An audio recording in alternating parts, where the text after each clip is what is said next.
নামটা ছড়িয়ে রয়েছে। এই বিল গেটসের থেকেও আরো সম্পদওয়ালা ছিল কারণ, কারণের এত সম্পদ তাফসীরের কিতাবের ভিতরে লেখা রয়েছে তার যে সমস্ত ধন সম্পদ গুলো ছিল, তার যে সমস্ত গোডাউন গুলো ছিল, তার যে সমস্ত গুদাম গুলো ছিল, মাল ধন সম্পদ সোনা গহনা গুলো, মাল সামান গুলো যে সমস্ত গোডাউনে রাখতো, ওই সমস্ত গোডাউনের এই সমস্ত চাবি তালা দিয়ে রাখতো সংরক্ষিত করবার জন্য, রক্ষণাবেক্ষণের জন্য। ওই ঘরগুলো, ওই রুমগুলো তালা মেরে রাখতো। প্রত্যেকটি তালার চাবি ছিল এতটা চাবি ছিল। কিতাবের ভিতরে এসেছে তাফসীরে ইবনে কাসির, তাফসীরে জালালাইন, তাফসীরে মাযাহিরি, তাফসীরে আপনি তাফসীরে কাশাফ, তাফসীরে বাইজাবি, তাফসীরে রুহুল মাআনি, সব তাফসীরের কিতাবগুলো খুলে নেন, আপনি পেয়ে যাবেন কারুনের এত সম্পদ ছিল। কারুনের এই সম্পদের এই সমস্ত গোডাউনের যত তালা ছিল, তালার চাবিগুলো, এই যে তালার চাবিগুলো এতটা হয়েছিল, যখন সেই গোডাউনের দিকে চাবিগুলো নিয়ে যাওয়া হতো, মানুষ বহন করে নিয়ে যেত না, মানুষ থলেই করে নিয়ে যেত না, বরং প্রত্যেকটি চাবির একটা প্রত্যেকটি চাবি এত বেশি হয়ে যেত, বস্তা বন্দি করে ওই চাবিগুলো নিয়ে প্রায় 40টা থেকে 60টা উটের বর্ণনা করা রয়েছে। 40 থেকে 60টা উটের বর্ণনা করা রয়েছে। 40 অথবা 60 এতটা উটের পিঠে করে কারুনের ওই সমস্ত গোডাউনের চাবিগুলো নিয়ে চলে যেতে হতো। নবীর উম্মত উম্মতিরা, কারুনের মতো এত সম্পদশালী কেউ ছিল না এই পৃথিবীর জমিনে।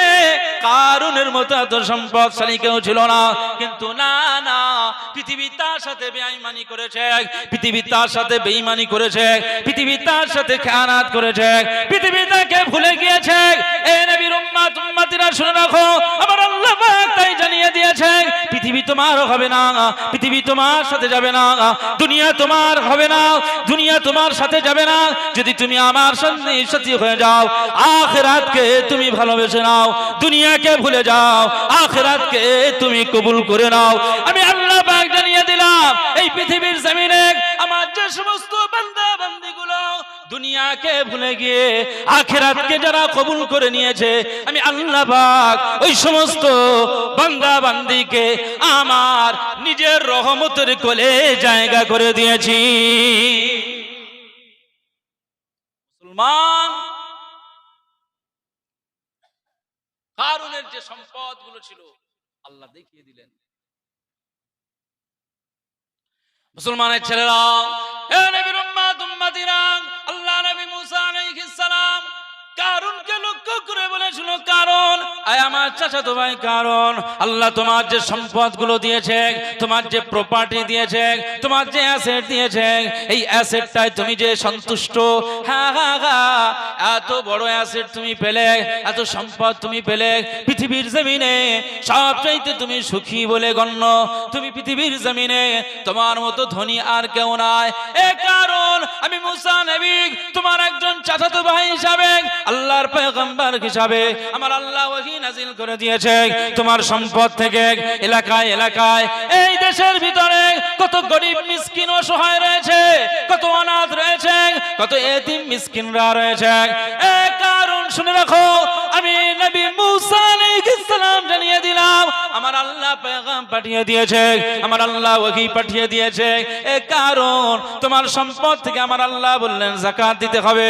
আমার আল্লাহ পৃথিবীর জমিনে তোমাকে যাকাত দেওয়ার অর্ডার করে দিয়েছে। এ কারণ তুমি যদি তোমার সম্পদ থেকে যাকাত দিতে পারো, আমার আল্লাহর একটা বিধান মানা হবে, আমার আল্লাহ পাকের হুকুমটা পালন করা হবে, আমার আল্লাহ পাক খুশি হয়ে যাবে। আমার আল্লাহ পাক পৃথিবীর জমিনে জানিয়ে দিয়েছে, যারা যাকাত দেয়, যারা সম্পদের ভিতর থেকে যাকাত প্রদান করে, আল্লাহ পাক জানিয়ে দেন, যারা তার সম্পদ থেকে যাকাতটাকে মানুষের দ্বারে দ্বারে পৌঁছে দেন, গরিবদের পাশে পাশে দিয়ে দেন, অনাথদেরকে ওই যাকাত দিয়ে অনাথদেরকে সাহায্য সহযোগিতা করেন, আমার আল্লাহ পাক ওই বান্দাটাকে ঘোষণা দিয়েছে, তুমি তোমার মাল থেকে যে যাকাতটা প্রদান করো, আমি আল্লাহ পাক খুশি হয়ে গিয়ে তোমার মালের উপরে যতটা বরকত ছিল যাকাত দেওয়ার পরে আমি আল্লাহ আসমান থেকে আরো বরকত নাজিল করে দিই। যাকাত দিলে আরো কি আল্লাহ বরকত বেশি দেবে। মুসলমান ছেলেরা, এ নবীর উম্মত উম্মতিরা, আমার আল্লাহ পাকের নবী মুসা আলাইহিস সালাম তার ভাই কারুনকে লক্ষ্য করে বলল, এত সম্পদ যে তুমি করে ফেলেছো, আমার আল্লাহ তাই তোমাকে বলল তোমার যাকাত দিতে হবে। সেই সময় কারুন মুসা নবীর উপরে আক্রোশ শুনে দিল। মুসা নবীর দিকে চেয়ে বললেন, এ নবী মুসা আলাইহিস সালাম, তুমি আমার চাচাতো ভাই, একটা সময় তোমার উপরে আমি ঈমান নিয়ে এসেছিলাম, হ্যাঁ হ্যাঁ হ্যাঁ, আমি তোমার খাদিম হয়েছিলাম, কিন্তু আজকে আমি বড় লোক হয়ে গিয়েছি, আজকে আমি ধনী হয়ে গিয়েছি। এ নবী মুসা আলাইহিস সালাম, আজ আমি বড় লোক হয়ে গেলাম বলে, আজ আমি ধনী হয়ে গেলাম বলে তোমার কি হিংসা হয়, তোমার কি কষ্ট হয়, তোমার কি দুঃখ হয়, তোমার একটু হিংসার নজর পড়ে গিয়েছে? এ নবী মুসা আলাইহিস সালাম, আজ আমি কারুন তোমাকে জানিয়ে দিলাম, এই সম্পদগুলো তো সব আমি নিজে করলাম, আমার নিজের বুদ্ধিতে, ইন্টেলিজেন্ট ম্যান হিসাবে আমি আমার নিজের কৌশলে এতগুলো সম্পদ আমি নিজে করলাম। এ নবী মুসা আলাইহিস সালাম, আমার মালের দিকে অত নজর দাও কেন? আমার মালের দিকে তোমার আল্লাহর এত নজর কেন? এই সম্পদ তো আমি করে ফেলেছি, এই সম্পদ তো আমি নিজে বানিয়েছি। এ নবীর উম্মত উম্মতিরা, মুসা নবীকে করুণ সাপাটে এইভাবে জবাব দিতে লাগলেন। এবার না জানেরা শুনে রাখো, মুসা আলাইহিস সালাম কষ্ট পেয়ে গেলেন। মুসা নবী তাকে বোঝাতে লাগলেন, এ ভাই কারণ তুমি ভুল করছো, তোমার এই সম্পদ তোমার নিজে করা নয়, বরং তোমার ভিতরে আমার আল্লাহ বরকত দিয়েছে, তাই তোমার উপরে আমার আল্লাহ রহমত দিয়েছে, তাই তুমি এত বড় সম্পদের মালিক হয়ে গিয়েছো। তুমি যে তাকাব্বুরি করছো, তুমি যে অহংকারী করছো, এই অহংকারীটা আমার আল্লাহ পছন্দ করবেন না। আমার কারণ শুনে রাখো, তুমি তোমার এই যে কথাগুলো বললে উইথড্র করে নাও, ফিরিয়ে নাও, না তো আমার আল্লাহ তোমার উপরে গজব নাজিল করে দেবে। কারণ বলল, না না না, আমার উপরে যদি গজব নাজিল হয় তাতে আমি গজবের ভিতরে শিকার হতে রাজি, গজবের ভিতরে পড়তে রাজি আছি, কিন্তু আমার এই সম্পদের ভিতর থেকে এক জাররা পরিমাণ, সরিষা পরিমাণ কোনো মাল আমি যাকাত দিতে পারবো না। কারণ বলছে যে আমি আমার মাল থেকে কোনো যাকাত আমি তোমাকে দিতে পারবো না, গজব হয় হোক, শাস্তি আসুক, আমার মাল সম্পদ বেড়েছে তাই এত হিংসে। পৃথিবীতে গরিব আর ধনী, গরিব মধ্যবিত্ত ধনী, এ সব কিছু সাজিয়ে এই পৃথিবীতে আল্লাহ সাজিয়ে গোটা পৃথিবীটাকে সাজিয়েছেন। ধনী গরিব মধ্যবিত্ত এ সব কিছু করানোর মালিককে আল্লাহ। কোন গরিব মানুষ যদি মনে করে যে আমি বড় লোক হব, আল্লাহ যদি তার বড় লোকের খাতায় নাম না লিখে রাখে, সে জীবনে চিন্তা ভাবনা করলেও বড় লোক হতে পারবে না। আবার কোন ধনী মানুষ এমন পর্যায়ে এসে যায়, আল্লাহ তাকে ধনী থেকে গরিবের খাতায় লিখে দেয়। সবকিছু আল্লাহর কুদরতি হাতে, নিয়ন্ত্রণ তার থেকেই। কারুনের এত সম্পদ ছিল, সেই সময়ের মানুষগুলো বলেছিল, ইয়া লাইতালানা মিসলামা উতিয়া কারুন, যদি আমাদের কারুনের মতো সম্পদ হতো কত ভালো হতো, কারুনের মতো এত বিল্ডিং যদি হতো কত ভালো হতো। আজকে আমাদেরও মনে হয় ওইরকম যদি দুতলা বাড়ি হতো কত ভালো হতো, ওইরকম ফ্ল্যাট যদি হতো কত ভালো হতো, ওইরকম গাড়ি যদি হতো কত ভালো হতো, ওইরকম ধনী হলে কত ভালো হতো। এটা প্রত্যেক মানুষের একটা বৈশিষ্ট্য, আর উচ্চাকাঙ্ক্ষী সবার অন্তরে থাকে। শুনে রাখো, কারুনের মতো এরকম ধনী হওয়ার বাসনা বনি ইসরাইল কওমের জনগণদের ভিতরে জেগেছিল। তারা বলেছিল, ইয়া লাইতালানা মিসলামা উতিয়া কারুন, যদি কারুনের মতো আমাদের সম্পদ হতো কত ভালো হতো, কারুনের মতো যদি এত প্রপার্টি হতো, এত অ্যাসেট হতো কত ভালো হতো। এটা তাদের মনের তামান্না ছিল। না না না, কিন্তু কারুনের মতো কেউ হবে কি হবে না আল্লাহ ভালো জানেন, কিন্তু কারুনের সম্পদ সম্পর্কে আমার আল্লাহ জানিয়েছে। কারণ গোটা বিশ্বব্যাপীর ভিতরে, অল ওয়ার্ল্ডের ভিতরে কারুন একজন বড় মাপের ধনী মানুষ ছিল, কিন্তু আমি আল্লাহ কারুনের অহংকার, কারুনের তাকাব্বুরে কয়েক সেকেন্ডের ভিতরে দুনিয়ার জমিন থেকে থেকে ধূলিসাৎ করে দিলাম। এটা তোমাদের জন্য বড় শিক্ষা, তোমাদের জন্য বড় উপদেশ। আমার বান্দা বান্দিরা, তাই তোমরা সামান্য কিছু পেয়ে বড় অহংকার করো না, তোমরা সামান্য কিছু পেয়ে তাকাব্বুরি করো না। আমি আল্লাহর সাথে তাকাব্বুরি করে কেউ পার পেয়েছে এরকম কোন নজির নাই। ফেরাউন গোল্লায় চলে গেল, ফেরাউন সমুদ্রে তলিয়ে গেল, আমি নমরুদকে মশার আঘাতে মেরে দিলাম। আমি আল্লাহ পাক সাদ্দাতকে তা তৈরি করা জান্নাতের ভিতরে ঢোকাই নাই।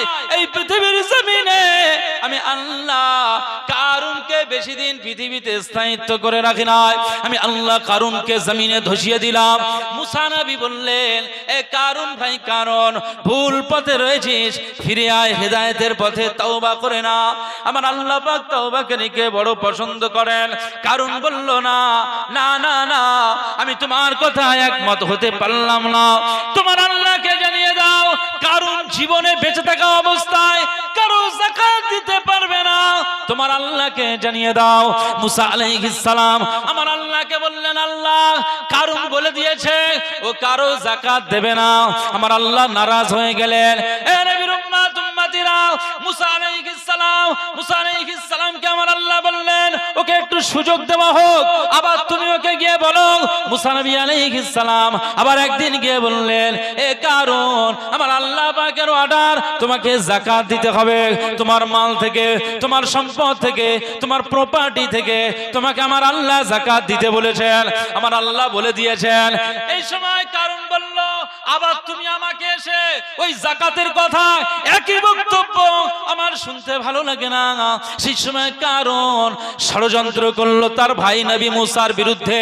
তার মন্ত্রী পরিষদ, তার লোক লস্করদেরকে একটা বৈঠক করলেন, বৈঠকের ভিতরে সমাধান করলেন, আমার সবার সমস্ত সদস্যরা, আমার জনতারা শুনে রাখো, এই যে মুসা আমার সবসময় এসে যাকাতের কথা বলে, আমার এই সম্পদ থেকে কিছু সম্পদ ওকে দিয়ে দিতে হবে। এর ক্ষেত্রে আমার বাঁচার উপায় কি? এর ক্ষেত্রে আমার বাঁচার উপায় কি? সেই সময়ের ওই কনফারেন্সের ভিতর থেকে কিছু বিশেষজ্ঞ ব্যক্তি যারা বুদ্ধিজীবী বলা হয়, ওই সময় কারুনকে বলল, এ আমাদের কারুন শুনে রাখো, যদি মুসা নবীকে জব্দ করতে হয় তাহলে কয়েকটি কৌশল অবলম্বন করতে হবে। কয়েকটি কৌশল যদি অবলম্বন না করা হয় মুসাকে জব্দ করা যাবে না। কারণ ফেরাউন নবী মুসাকে জব্দ করতে পারেনি। আল্লাহ পাক নবী মুসাকে এত শক্তি দিয়ে দিয়েছে, নবী মুসার দোয়া আল্লাহ কবুল করে নিয়েছে। ফেরাউনকে নীল নদে চুবে আমার আল্লাহ ধ্বংস করে দিয়েছে। সেই মুসা আলাইহিস সালাম, ফেরাউন ধ্বংস হয়েছে, কিন্তু তুমি কারুন এখনো এসে তোমার কাছে আবার আসতেছে। ওকে জব্দ করতে গেলে কৌশল অবলম্বন করতে হবে। বলে কি কৌশল অবলম্বন? বলছে ও যখন তার জনতা নিয়ে, তার উম্মাদদের নিয়ে যখন ওয়াজ নসিহাত করে, উপদেশের বাণী শোনায়, সেই সময়ে তুমি একটা মেয়ে, তাকে প্রলোভন দেখিয়ে যে কোনো ভাবেই ওই মজলিসের কাছে মেয়েটাকে নিয়ে যাবে, আর বাকি কাজ আমরা করব। একটা মেয়েকে তারা, ভালো সুন্দরী মেয়েকে তারা টোপ দিল কিছু পয়সা করি, যে তোকে টাকা পয়সা দিলাম, মুসা আলাইহিস সালামের সামনে গিয়ে শুধু বলবি যে হ্যাঁ মুসা আলাইহিস সালাম এই কাজে অপরাধী বা দোষী, এই কথাটা বলতে পারলে আর আমাদের কিছু লাগবে না। অনেক টাকার রফা করেছে। সিদ্ধান্ত অনুযায়ী মেয়েটা প্রথমে অস্বীকার করছিল, কিন্তু অনেক টাকা গহনা যখন অফার পেয়েছে, মেয়েটা দুনিয়ার দিকে আকৃষ্ট হয়ে গেল। এখন ওই মেয়েটা কারুনের সমস্ত দলবলগুলো মেয়েটাকে বলল যে অমুক দিনে যেতে হবে। মুসা আলাইহিস সালাম সেদিন ঈদের দিন তার জনতাদের নিয়ে ওয়াজ নসিহাত করছেন, আলোচনা করছেন, দ্বীন ইসলামের কথা বলছেন, তাওরাতের বিষয়ে তাদেরকে শোনাচ্ছেন। এমন সময় কারুন রেশমি সুন্দর পোশাক পরে তার দলবলদেরকে পোশাক পরে নিয়ে ওই মজলিসের কাছে হাজির হয়ে গেছে। মুসা আলাইহিস সালাম জিজ্ঞেস করছেন, কি ব্যাপার কারুন, এত লোক জনবল নিয়ে, দলবল নিয়ে এখানে আসার ব্যাপারটা কি? কারণ বলছে যে তুমি মানুষদেরকে উপদেশ দাও, মানুষদেরকে সৎ কাজের আদেশ দাও, অথচ তুমি যে এত বড় একটা ন্যাক্কারজনক ঘটনা এই জমিনের উপরে ঘটিয়ে রেখেছো, এটা তো মানুষ জানে না, তাই জানাতে এসেছি। মুসা আলাইহিস সালাম বলছেন কি ঘটনা? মুসলমান ছেলেরা, এ নবীর উম্মত উম্মতিরা, এই যুগেও আপনি আমার মতো আব্দুল মুনাইমকে যে কোনো একটা ইস্যুতে আমাকে বদনাম করতে পারেন। এই বদনামের ক্ষেত্রে সবচাইতে বড় একটা ইস্যু করা যায়, একটা কোনো নারী ঘটিত কেস যদি আমার তকমা লাগিয়ে দেন, 10টা মানুষ বিশ্বাস না করলেও 2% মানুষ বিশ্বাস করে নেবে যে ওই কাজের কাজী না হলে এর নামে এই বদনামটা ছড়াবে না। এ নবীর উম্মত উম্মতিরা, মুসা নবীকে তারা জব্দ করার জন্য প্ল্যান তৈরি করলো। নারী ঘটিত কেসে মুসা নবীকে জড়িয়ে দিল। ওয়াজ নসিহত করছেন, মুসা আলাইহিস সালাম দেখলেন সব দলবলগুলো চলে এসেছে, কারুনের সাথে তার সমস্ত মানুষগুলো হাজির হয়ে গেল। আল্লাহ নবী মুসা আলাইহিস সালাম বললেন ব্যাপার কি? বলছে ব্যাপারটা হলো তুমি যে সমাজে এত একটা বড় ন্যাক্কারজনক ঘটনা ঘটিয়েছো, মানুষ জানে না তাই তোমাকে নবী বলে মানে, মানুষ জানে না তাই তোমাকে নবী বলে মানে। আসলে মানুষকে জানানোর জন্য আজ আমরা এখানে তোমার কাছে চলে এসেছি। কি ঘটনা? এই সময় ওই মেয়েটাকে বার করে দিয়ে বললেন, এই যে মেয়েটাকে দেখানো হলো, এই মেয়েটার সাথে তুমি কি কাজ করেছো? মেয়েটাকে বলা হলো তুমি বলো এই কাজের কাজী কিনা। নবী মুসা আলাইহিস সালামের সামনে তুমি জবাব দাও, এতগুলো মানুষের সামনে তোমাকে প্রমাণ করতে হবে। সেই সময় মহিলাটা মুসা নবীর সামনে দাঁড়িয়ে পড়লেন, তিনি অকপটে বলতে যাবেন, মুসা আলাইহিস সালাম বললেন, আল্লাহ পাকের বান্দি, তুমি আমার কওমের একজন বান্দি, তুমি আমার অনুসারী, আমি তোমাদের নবী, বলো তুমি এই কাজের জন্য আজ তুমি প্রমাণ দিতে এসেছো, বলো তুমি ওদেরকে তুমি ভালোবাসো না আল্লাহকে ভালোবাসো? সেই সময় মেয়েটা সেই সময় মুসা আলাইহিস সালামের সামনে বললেন, আমাদের নবী মুসা আলাইহিস সালাম, আমি এদেরকে ভালোবাসি না, আমার কাছে সবচাইতে প্রিয় আমার মালিক আল্লাহ তাআলা। এ নবীর উম্মত উম্মতিরা, মেয়েটা সেই সময় সবকিছু সাজিয়ে গুছিয়ে নিয়ে এসেছে ঠিকই, কিন্তু সেই সময় মুসা আলাইহিস সালামের সামনে পড়ে গেলেন। মুসা আলাইহিস সালাম সেই সময় বললেন, আল্লাহ পাকের বান্দি, বলো আল্লাহকে যেমন ভালোবাসো, আল্লাহকে কতটা ভয় করো? কারণ আমার আল্লাহ কোরআনুল কারীমে সর্বত্র বান্দা বান্দীদের সতর্ক করবার জন্য বেশি বেশি জায়গায় বলেছেন তোমরা আল্লাহকে ভয় করো, ইত্তাকুল্লাহ, কখনো বলেছে আমানুত্তাকুল্লাহ, কখনো বলেছে খাউফ, আল্লাহকে ভয় করো, কখনো বলেছে আল্লাহকে ভয় করো, কখনো মুমিন বান্দাদেরকে বলা হয়েছে মুত্তাকি, যারা আমাকে ভয় করে, কখনো আমার আল্লাহ বলেছে তাকওয়া অবলম্বন করো। আমার বান্দা বান্দিরা, সবচাইতে যদি ভয় করতে হয় আমি আল্লাহকে ভয় করে নাও। সেই সময় মুসা আলাইহিস সালাম তাকে